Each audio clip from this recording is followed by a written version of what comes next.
Well, here we go again. Hello once again, and welcome back to this special edition of the Mario Kart 8 Deluxe Booster Course Pass Review. This one's especially special because Wave 6 has finally released the final wave of the entire Booster Course Pass.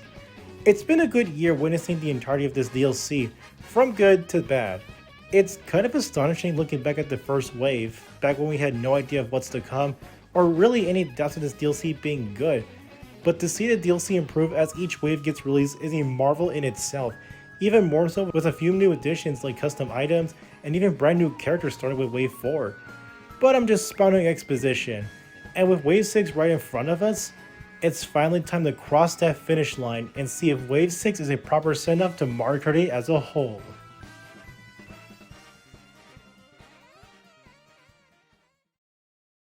It just kind of seems like we're probably not going to get anything major by the time the DLC is over. Kind of reminds me of another game that offers two big changes. Maybe that's just me. Man, I'm glad I was wrong this time. Before the release of Wave 6, Nintendo announced two additions that I didn't think would happen. Firstly is this jukebox feature that is exactly what it says. It isn't exactly what I was expecting, and I would have liked to have it toggle between the music for retros, but it's a pretty neat addition nonetheless, and I don't mind it here. Another one is an additional 16 Mii outfits? Yes, 16. I'm not joking around. There's also one for Daisy, but you need an amiibo for that. No. This is also something Nintendo didn't need to do, but it's very well appreciated here, and it gives some more options for the Miis. All of these do come from Tor, and while I would have loved to see the GoldenDryBones&Stu make it in, this isn't a bad selection. It may not be the highly sought after costumes from Tor, but this is good enough. Speaking of, let's quickly talk about the 4 new characters. Yes, 4. Nintendo lied to us about this shtick and said, here's another 2 back at the September Direct. Not that I'm complaining, I mean these last few additions are pretty solid. Diddy Kong is one of the more expected characters to come back, and while not my personal favorite Mario Kart character, his presence is more than welcomed. But that could not be more said than the myth, the legend himself, Funky Kong. Funky Kong fans rejoice, for your Lord and Savior has now arrived in Mario Kart 8 Deluxe. His inclusion is pretty awesome to see, even if much like Diddy, he isn't a personal favorite of mine. Still, the fact that we got Funky Kong at all is amazing, and the same can be said with Pauline. Hey look, there's a peaceful resolution to this after all. Even though it was pretty expected given her latest appearances in spin-offs, Pauline's still a nice addition to the roster, and I would definitely love to see her reappear in the next entry. I especially love her new biker outfit compared to Peach, Rosalina, and Daisy. It just kinda suits her pretty well. And then there's Peachette. Huh? If you like Peachette, more power to you. Why her? Out of every possible character to choose from in Tour, why yet another Peach? I mean, okay, she's really just Toadette technically, but still. I guess it does make some poetic sense since Mario Kart 8 was infamous for just its character roster, and I mean, it wouldn't be Mario Kart 8 without it having some random clone character, but man, we could have just gone literally any other option, especially King Babam. I really wanted to see him in this game, but oh well. 3 out of 4 isn't a bad score, and most of the characters in this DLC aren't bad picks, so I'll gladly take it. There are a few other things I do want to mention, but I think we're prolonging this review long enough, so I'll save that until the end. For now, let's finally rev up the engine one last time and head on to the Acorn Cup.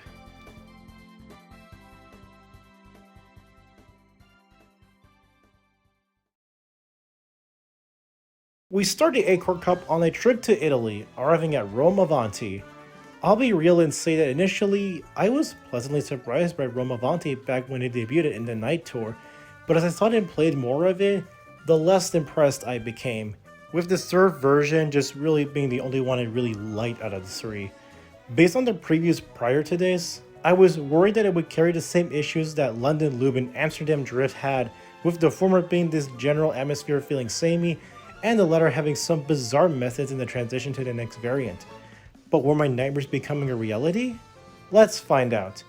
Much like literally every single city track, I'd be surprised if you guys haven't noticed by now, Romavante combines all three variants into one, with each lap taking you through one part of it. In this particular track though, I just wasn't as invested. Don't get me wrong, there's still some good attributes to this track. Things like the Coliseum and Plaza are really cool set pieces that you get to drive around, and even revisiting said Coliseum in the final lap accompanying with chain chops that thankfully are more forgiving compared to Tour's version. The music is surprisingly decent in this version. And yeah, that's it. Putting it in a long story short format, the issues that I had with London Loop and Amsterdam Drift do show up in this track, but thankfully it's not as bad as these two. The atmosphere itself is at least distinctive, held by the moonlit sky of the course, and the layout, despite looking like literal spaghetti on the minimap, doesn't feel extremely rough compared to Amsterdam. I mean, the transitional piece anyways. It's a whole different story on 200cc, but I digress. Romavante isn't necessarily a bad track. It has some good elements that keeps it a little interesting. However, I just feel like it got handled extremely awkwardly, layout and atmosphere aside. Not a bad track, just alright. Up next is DK Mountain, and okay, I can't hide this. I've been meaning to save this weird opinion for a Double Dash ranking for a while now, but screw it. I never really admired DK Mountain like most others do. You what? Now before you throw your pitchforks at me, let me explain. I mean, it's not like it's a bad track or anything, and I can totally see the hype people have with its adventurous feel and all. It's just that in both Double Dash and Wii, this track always frustrated me in the most small ways possible, and I'm not sure if that's the reason why I didn't really care for it as much now. I was kinda anticipating the same feeling for this iteration, but shockingly enough, I actually like it. That I didn't expect, but yeah. Most of the turns don't feel obnoxious, and so do the boulders for better or for worse. I do notice that there's just like this single boulder now, and while I do think that it does remove some of the challenge, I just don't know how to feel about this additional change. I just noticed it right now. Some elements like the barrier on the bridge have been removed, which is nice. The shortcut remains somewhat intact, albeit nerfed from before, and even smaller details like the more menacing look on the mountain is really charming. The only aspect I'm not really super fond of is the music, admittedly, and even then it's still pretty catchy. I never would have imagined liking a DK Mountain, but here we are. Maybe someday I'll truly appreciate the other versions. Only time will tell. The interesting part about this track, for me at least, is the fact that the gliding section actually somehow works. Just given the fact that DK Summit was very off-putting, I was afraid that the same would carry over to DK Mountain, but thankfully that's not the case. I don't know why I saved that bit until the end, so let's move on.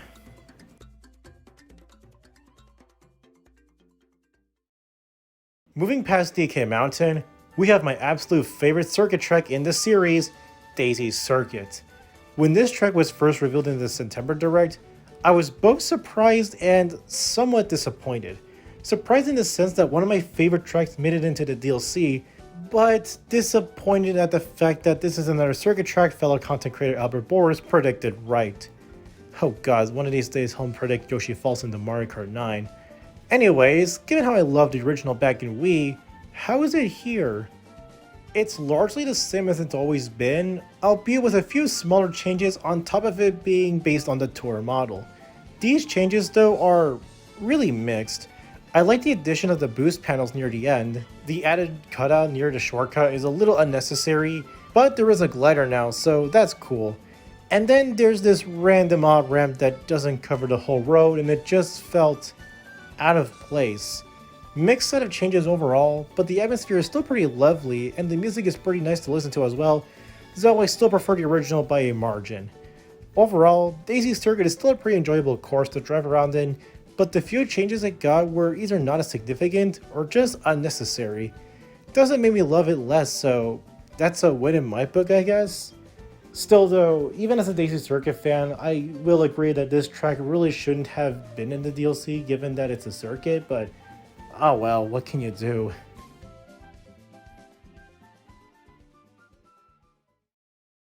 Ending off the Acorn Cup, we have our traditional Tour Nitro pick, this time taking us through the depths of an ocean ruin in Piranha Plant Cove. Now this one is pretty unique as it's the only Nitro Tour course to feature the route changing gimmick only seen in city courses, Kalimari Desert, and Peach Gardens. This makes for an interesting premise, but how does it work in Mario Kart 8 Deluxe? You'd think that the course would start on the first route and go from there, but surprisingly no.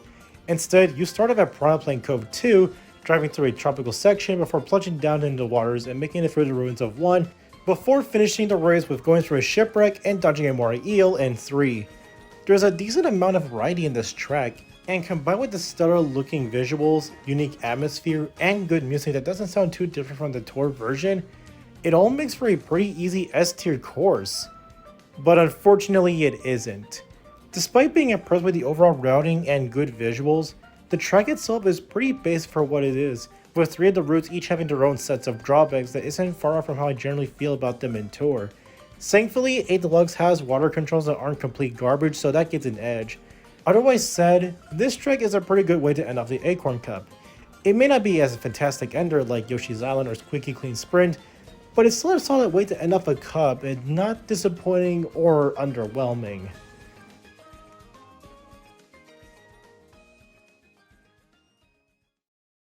Overall, I would say that the Acorn Cup is pretty consistent.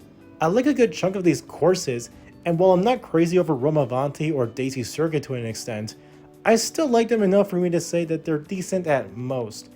Piranha Cove and DK Mountain are definitely the standouts for me, so that's not much of a surprise there. But let's not prolong now. We have one final stretch to tackle, and that's none other than the titular Spiny Cup.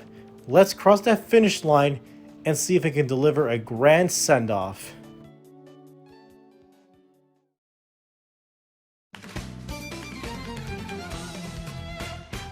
Opening up the Spiny Cup is our final tour city track, and with most of the options exhausted, the only one that remains is, ironically enough, the last city track to be added in Tour, Madrid Drive. Much like Roma Avanti, I wasn't really all that crazy for this track in particular, but unlike Rome, I found some enjoyable aspects that I really like, at least in the first and third variants. But now this track is in 8 Deluxe and, oh boy, it definitely does deliver hard with how it went down. For most of the city courses thus far, each one usually starts off with the first variant that was released in Tour. Yes, Berlin Byways 2 came out before 1. Madrid Drive, however, says screw it and starts the race off with Madrid Drive 3. Honestly, that's such an unexpected yet welcome change to the typical formula you'd probably expect in most city tracks. But getting back on track, get it?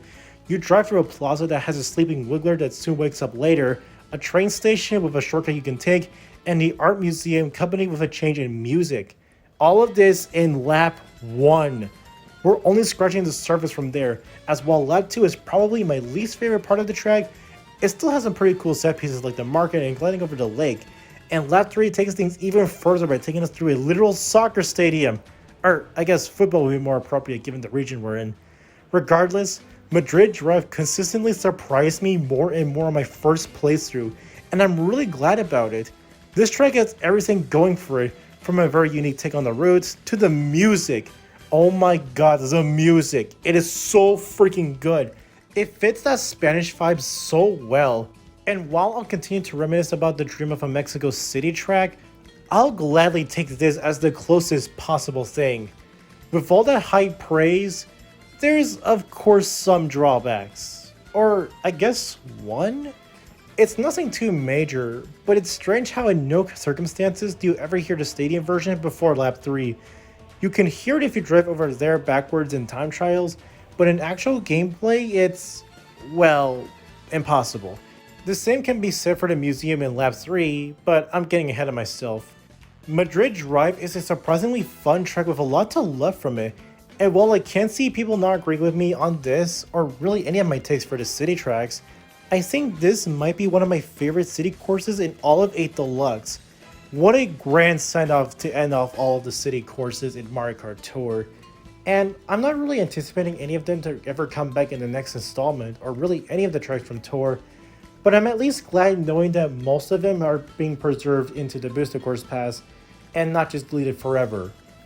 I mean, except for piranha plant pipeline, but that's a different subject for a different day. I've already said my piece on this track, but let's just move on. Next up, we have a surprise return to Mario Kart 7, giving us an encore in the form of Rosalina's Ice World. Probably Odyssey Central's least favorite track in the entirety of the Mario Kart series, but I wouldn't know. This track isn't everyone's cup of tea. I'm well aware of that notion going into this DLC, but god damn it, I would be lying if I said this wasn't one of my favorite 3DS courses. Rosalina's Ice World has always entranced me ever since I first played it back in 7, with its frozen atmosphere and somber yet nice music accompanying it. It was a track I definitely wanted to see in the Booster Course Pass. It seemed very impossible given the circumstances, but somehow and miraculously, here it is in Wave 6. And well, it's still just as difficult and fun as it's always been. It could be the snow bias speaking, since I've always typically liked the winter setting in video games, but Ice World manages to encapsulate the feeling of being in a frozen world nicely, from the houses near the observatory to the ice cavern following a section with penguins. The music also delivers here as well, with it carrying a new type of flow that's different from the original, yet still nice to listen to. It might be one of my favorite remixes to come out of this DLC. Hell, I like a lot of the music here in Wave 6, much more than I expected. In terms of the general gameplay, it's largely the same as it was in Mario Kart 7, but with a couple of new additions like the half-pipes and a newly added off-road shortcut near the end. The half-pipes make sense to be here, even if 8's take on them aren't exactly the best, and the shortcut is a nice addition as well. Maybe a little difficult to tell it's off-road, but it's still a cool addition nonetheless. Rosalina's Ice World is a very solid track to race on, with some additions that enhance the experience a lot. It's a track that I hold dear to me, and I'm very glad that it got its time in the spotlight, even if for a brief.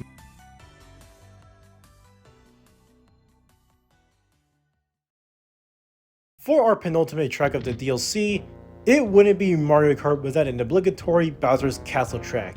And what better one to use now than the highly anticipated Bowser Castle 3 from Super Mario Kart.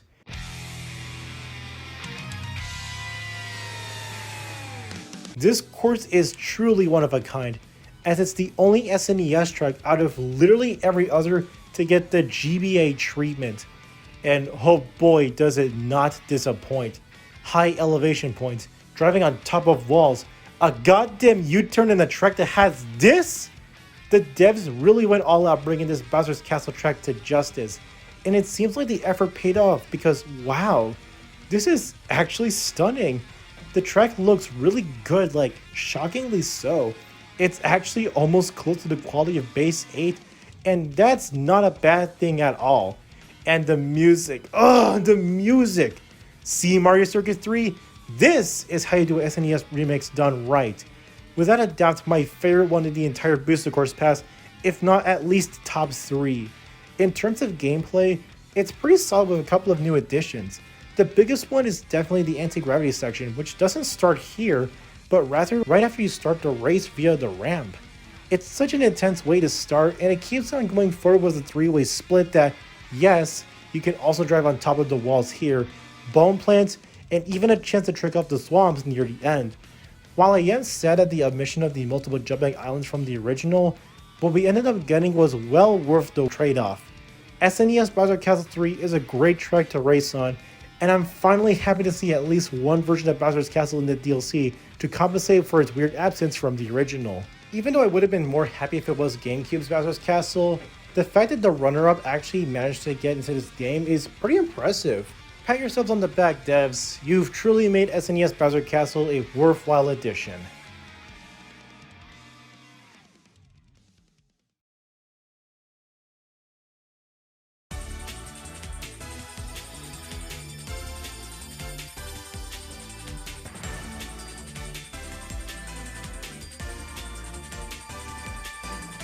Well, here we are.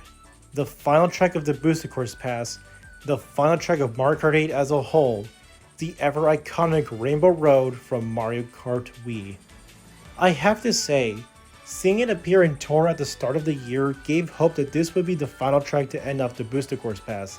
And even though there have been some skepticism and worry about it ever appearing, I always knew that this track would show up despite all of that, and well, yeah. We Rainbow Road has always been one of my favorite interpretations of these iconic series of tracks. Even when I got frustrated over falling into the atmosphere as a kid, I was invested in the outer space feel with starbits floating around and the launch star like ring taking you farther than you could ever imagine. This and 3DS Rainbow Road remain amongst some of my favorites in this series, and thankfully, the 8 Deluxe version of Wii Rainbow Road didn't disappoint. The entire track is now in full anti-gravity, and while I had an issue with that last time, here I don't mind it nearly as much, especially given that this version isn't nearly as difficult as it was back in the Wii. Still, between this, the new shortcut opportunities present, a beautiful atmosphere and visuals, and of course the heavenly melody of the music accompanied with Good at Galaxy's motif, this track is nearly perfect in every way. I mean, hell, they even went into the effort to add in a unique visual for falling off in this specific track. That is what I call dedication. There are some gripes that I do have with this iteration though, such as the added fencing at certain parts making this track a little easier than normal, and I will admit that the anti-gravity does present some weird issues, but I don't know, I'm more willing to look past that with how great of a track this has turned out. Without a doubt, in spite of all of its flaws, Wii Rainbow Road is a stunning course with a beautiful feel to it, and definitely closes out the Booster Course Pass on a brighter note. I can't imagine a much better ending than this, and I'm really glad that even after all of this, this was the one track that truly ended off the Booster Course Pass on a launch star note.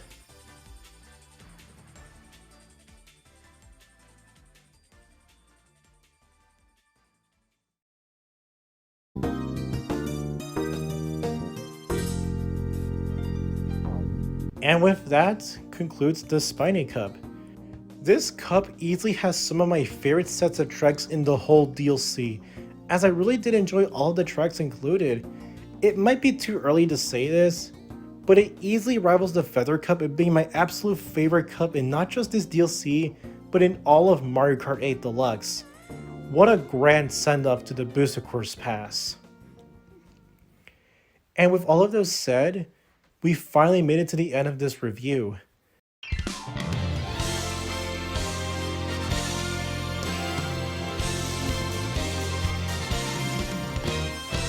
I really didn't expect this wave to be as strong as it did, but my expectations were certainly blown, and I'm very glad with how it all turned out. Definitely might be one of my favorite waves of the DLC. But before we get to the final verdict, I do want to bring in a few things that I said I would get into from the start of the video. Firstly, online rooms have been changed so that anyone can enter via code, even if they're not friends. It's a neat addition, so I don't mind it that much. Secondly, it seems like the meta's been set in stone going forward, so nothing to say of note this time around. Just like a princess! And lastly, bagging has been nerfed. I mean, it's not completely gone, but it's something worth noting, I guess. I don't know, aside from the music selection and the Mii costumes, there really isn't anything of note to really speak about. And unfortunately, none of the Wave 1 tracks will ever get a rework, and Sunset Wealth will still forever remain just a sun. I would have loved those to be addressed as much as Coconut Mall, but that's expecting a lot from this game. In any way, that's enough stalling. Y'all want me to see my final verdict of my Booster Course Pass tier list. As usual, things might change in between the release of Wave 5 and 6. But without further ado, here's the final ranking of all the Booster Course Pass courses.